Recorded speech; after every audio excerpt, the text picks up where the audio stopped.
ఇది సార్ ఇది RFP bid document sir. ఇది మేము మొన్న మా ప్రభుత్వం విడుదల చేసినటువంటి department of health and family welfare. ఇది మార్కాపూర్కి సంబంధించినటువంటి బిడ్ డాక్యుమెంట్. అలా అన్ని కాలేజీలకు ఉంటుంది.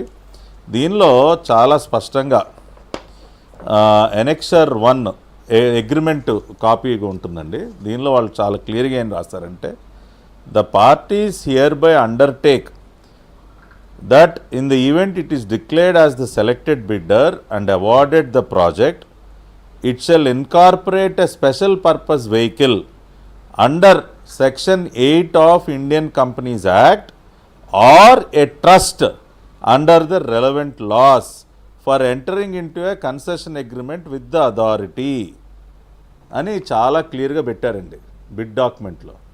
ఎవరైతే సక్సెస్ఫుల్ బిడ్డర్ ఉంటారో వాళ్ళు ఎస్పీవి పెట్టి ఏం చేయాలి, సెక్షన్ 8 కంపెనీ పెట్టాలి ఆర్ ట్రస్ట్ పెట్టాలి.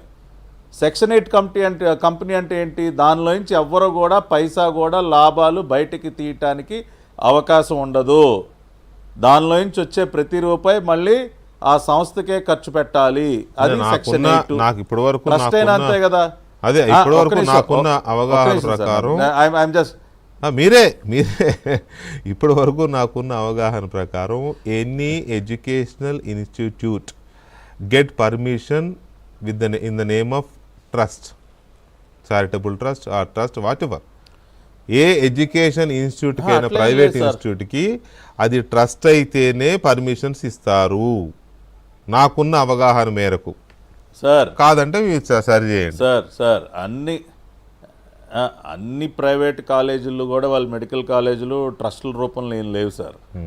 ఇండివిజువల్ నార్మల్ ట్రస్ట్ కాకుండా నడిపేటటువంటి మెడికల్ కాలేజీలు కూడా ఉన్నాయి. సో ఇక్కడ మేము ఆ నిబంధన చాలా క్లియర్గా పెట్టి ఇవాళ ఏ వ్యక్తి కూడా ఈ మెడికల్ కాలేజీలని ఒక వ్యాపార సంస్థలాగా మార్చేటటువంటి ప్రయత్నం చేయకుండా మేము దీనిలో చాలా స్పష్టంగా కండిషన్ పెట్టడం జరిగింది.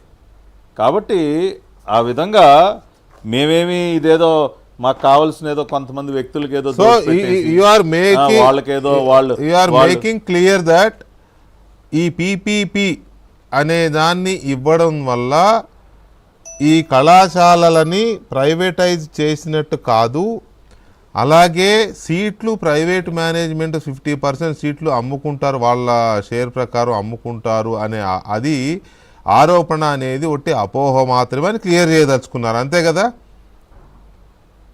రైట్. దీని మీద కోటేశ్వర గారు మనం నెక్స్ట్ ఇంపార్టెంట్